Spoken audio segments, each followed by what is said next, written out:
ಒಂದು ಕ್ಷಣ ಇಮ್ಯಾಜಿನ್ ಮಾಡಿ, ಒಂದು ಬೃಹತ್ ಕಲ್ಲಿನ ಕಪ್ಪೆಯ ಬೆನ್ನಿನ ಮೇಲೆ ಶಿವ ದೇವಾಲಯವನ್ನ ಕಟ್ಟಲಾಗಿದೆ ಎಂದು ಯಾರಾದರೂ ಹೇಳಿದರೆ ನೀವು ನಂಬ್ತೀರಾ? ಅಷ್ಟೇ ಅಲ್ಲ, ಆ ಶಿವ ದೇವಾಲಯದ ಶಿವಲಿಂಗವು ದಿನದ ವಿವಿಧ ಸಮಯಗಳಲ್ಲಿ ತನ್ನ ಬಣ್ಣವನ್ನೇ ಬದಲಿಸುತ್ತದೆ ಎಂದರೆ ಕೇಳಲು ಇದು ಒಂದು ಜನಪದ ಕಥೆಯಂತೆ ಅನಿಸಬಹುದು. ಆದರೆ ಇದು ಭಾರತದಲ್ಲೇ ಇರುವ ಒಂದು ನೈಜ ದೇವಾಲಯ. ಹಾಗಾದರೆ ಈ ಅಪರೂಪದ ದೇವಾಲಯ ಎಲ್ಲಿದೆ, ಅದರ ಹಿಂದಿರುವ ಇತಿಹಾಸ ಏನು ಮತ್ತು ಶಿವಲಿಂಗದ ಬಣ್ಣ ಬದಲಾವಣೆಯ ರಹಸ್ಯ ಏನು?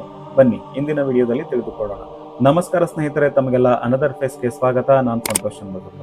ಯಾರು ಮೊದಲ ಬಾರಿ ನಮ್ಮ ಚಾನಲ್ ಅನ್ನ ನೋಡ್ತಾ ಇದ್ದೀರಾ, ಸಬ್ಸ್ಕ್ರೈಬ್ ಮಾಡ್ಕೊಳ್ಳಿ, ಹಾಗೇನೆ ವಿಡಿಯೋಗೆ ಒಂದು ಲೈಕ್ ಮಾಡಿ ಅಂತ ಹೇಳ್ತಾ ಬನ್ನಿ ವರದಿಯಲ್ಲಿ ಮುಂದುವರಿಯೋಣ. ಉತ್ತರ ಭಾರತದ ಓಯಲ್ ಎಂಬ ಸ್ಥಳದಲ್ಲಿ ಒಂದು ಅಪರೂಪದ ಶಿವ ದೇವಾಲಯವಿದೆ. ಈ ದೇವಾಲಯವನ್ನ ಮಂಡೂಕ ಮಂದಿರ ಅಂದರೆ ಕಪ್ಪೆ ದೇವಾಲಯ ಎಂದು ಕರೆಯಲಾಗುತ್ತದೆ. ಈ ದೇವಾಲಯವನ್ನ ಸುಮಾರು 1860ರಿಂದ 1870ರ ಅವಧಿಯಲ್ಲಿ ಓಯಲ್ ಸಂಸ್ಥಾನದ ಆಡಳಿತಗಾರರಾಗಿದ್ದ ರಾಜಾ ಭಕ್ತ್ ಸಿಂಗ್ ನಿರ್ಮಿಸಿದರು ಎಂದು ಹೇಳಲಾಗುತ್ತದೆ.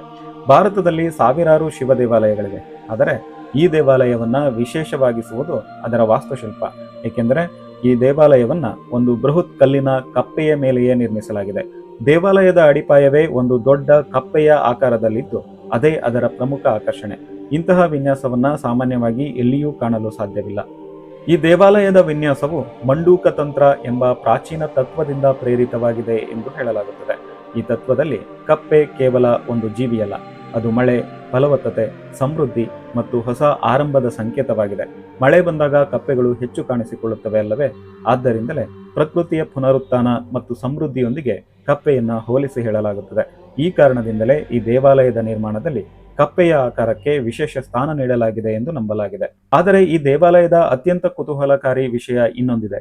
ಇಲ್ಲಿರುವ ಶಿವಲಿಂಗವು ದಿನದ ವಿವಿಧ ಸಮಯಗಳಲ್ಲಿ ತನ್ನ ಬಣ್ಣವನ್ನು ಬದಲಿಸುತ್ತದೆ ಎಂಬ ನಂಬಿಕೆ ಭಕ್ತರಲ್ಲಿ ಬಹಳ ವರ್ಷಗಳಿಂದ ಇದೆ. ಬೆಳಗಿನ ಸಮಯದಲ್ಲಿ ಒಂದು ರೀತಿಯ ಬಣ್ಣ, ಮಧ್ಯಾಹ್ನ ಮತ್ತೊಂದು ರೀತಿಯ ಬಣ್ಣ, ಸಂಜೆಯ ವೇಳೆಗೆ ಮತ್ತೆ ಮತ್ತೆ ಬೇರೆ ಬೇರೆ ಬಣ್ಣಗಳಲ್ಲಿ ಕಾಣಿಸಿಕೊಳ್ಳುತ್ತದೆ ಎಂದು ಅನೇಕ ಭಕ್ತರು ಹೇಳುತ್ತಾರೆ. ಆದರೆ ನಿಜವಾದ ಕಾರಣ ಏನು? ಕೆಲವರು ಇದು ಬೆಳಕಿನ ಪ್ರತಿಫಲನದ ಪರಿಣಾಮ ಎಂದು ಹೇಳುತ್ತಾರೆ. ಇನ್ನು ಕೆಲವರು ಶಿವಲಿಂಗದ ಕಲ್ಲಿನ ಸ್ವಭಾವದಿಂದ ಹೀಗಾಗಬಹುದು ಎಂದು ಅಭಿಪ್ರಾಯಪಡುತ್ತಾರೆ. ಮತ್ತೊಬ್ಬರ ನಂಬಿಕೆಯ ಪ್ರಕಾರ ಇದು ಭಗವಾನ್ ಶಿವನ ದೈವಿಕ ಮಹಿಮೆಯಾಗಿದೆ. ಇದರ ಬಗ್ಗೆ ವೈಜ್ಞಾನಿಕವಾಗಿ ಎಲ್ಲರೂ ಒಪ್ಪುವಂತಹ ಸ್ಪಷ್ಟ ಉತ್ತರ ಇನ್ನೂ ಲಭ್ಯವಾಗಿಲ್ಲ. ಆದರೆ ಈ ರಹಸ್ಯವೇ ಪ್ರತಿ ವರ್ಷ ಸಾವಿರಾರು ಭಕ್ತರು ಮತ್ತು ಪ್ರವಾಸಿಗರು ಇಲ್ಲಿ ಬರಲು ಕಾರಣವಾಗಿದೆ.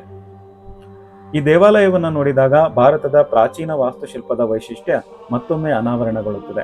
ನಮ್ಮ ದೇವಾಲಯಗಳು ಕೇವಲ ಪೂಜೆ ಮಾಡುವ ಸ್ಥಳಗಳಲ್ಲ, ಅವುಗಳಲ್ಲಿರುವ ಸಂಕೇತಗಳು, ಪವಿತ್ರ ಜಾಮಿತಿ, ವಾಸ್ತುಶಿಲ್ಪ ಮತ್ತು ಆಳವಾದ ತಾತ್ವಿಕ ವಿಚಾರಗಳು ಅಡಗಿವೆ ಎಂಬುದು ತಿಳಿಯುತ್ತದೆ. ಪ್ರತಿ ದೇವಾಲಯವು ತನ್ನದೇ ಆದ ಇತಿಹಾಸವನ್ನು ಹೇಳುತ್ತದೆ. ಪ್ರತಿ ಕಲ್ಲಿನ ಹಿಂದೆ ಒಂದೊಂದು ಕಥೆಗಳಿರುತ್ತದೆ. ಅದಕ್ಕಾಗಿಯೇ ಇಂತಹ ಅಪರೂಪದ ದೇವಾಲಯಗಳು ಇಂದಿಗೂ ಜನರಲ್ಲಿ ಆಶ್ಚರ್ಯ ಮೂಡಿಸುತ್ತವೆ. ಕಪ್ಪೆಯ ಮೇಲೆ ನಿರ್ಮಿಸಲಾದ ಈ ಶಿವ ದೇವಾಲಯ ಬಣ್ಣ ಬದಲಿಸುವ ಶಿವಲಿಂಗದ ನಂಬಿಕೆ ಮತ್ತು ಅದರ ಹಿಂದೆ ಇರುವ ಅಪರೂಪದ ವಾಸ್ತುಶಿಲ್ಪ ಇವೆಲ್ಲವೂ ಭಾರತದ ಸಂಸ್ಕೃತಿ ಮತ್ತು ಇತಿಹಾಸ ಎಷ್ಟು ವಿಶಾಲವಾಗಿದೆ ಎಂಬುದನ್ನು ನೆನಪಿಸುತ್ತವೆ. ವಿಷಾದ ಏನಂದ್ರೆ, ಇಂತಹ ವಿಶೇಷವಾದ ಐತಿಹಾಸಿಕ ಸ್ಮಾರಕಗಳ ರಕ್ಷಣೆಯ ಜವಾಬ್ದಾರಿ ನಮ್ಮ ನಾಗರಿಕರಲ್ಲಿ ಇಲ್ಲದಿರುವುದು. ಪ್ರವಾಸದ ಹೆಸರಿನಲ್ಲಿ ಅಲ್ಲಿ ಹೋಗಿ ಮಾಡಬಾರದದ್ದನ್ನೆಲ್ಲ ಮಾಡಿ ಬರುತ್ತಾರೆ. ಸರ್ಕಾರಗಳು ಈ ಬಗ್ಗೆ ಗಮನ ಹರಿಸಬೇಕು. ಶಿಥಿಲಾವಸ್ಥೆಯಲ್ಲಿರುವ ದೇವಾಲಯಗಳನ್ನು ಅಭಿವೃದ್ಧಿಪಡಿಸಿ ಅವುಗಳ ರಕ್ಷಣೆಯ ಕೆಲಸವನ್ನ ಮಾಡಬೇಕಿದೆ. ಬಹುಶಃ ಇಂತಹ ಇನ್ನೂ ಅನೇಕ ಅದ್ಭುತ ಕಲ್ಲಿನ ಕಥೆಗಳು ನಮ್ಮ ಕಣ್ಣೆದುರೇ ಇದ್ದರೂ ನಮಗೆ ತಿಳಿಯುವುದಿಲ್ಲ. ಇವುಗಳನ್ನು ಹುಡುಕುವುದು, ತಿಳಿದುಕೊಳ್ಳುವುದು ಮತ್ತು ಮುಂದಿನ ಪೀಳಿಗೆಗೆ ಪರಿಚಯಿಸುವುದು ನಮ್ಮೆಲ್ಲರ ಜವಾಬ್ದಾರಿಯಾಗಿದೆ. ಈ ವಿಡಿಯೋ ನಿಮ್ಗೆ ಇಷ್ಟ ಆಗಿದ್ರೆ ಒಂದು ಲೈಕ್ ಮಾಡಿ, ನಿಮ್ಮ ಅಭಿಪ್ರಾಯನ ಕಮೆಂಟಲ್ಲಿ ತಿಳಿಸಿ.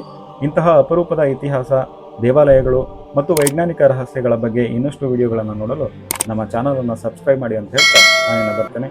Thank you so much for watching.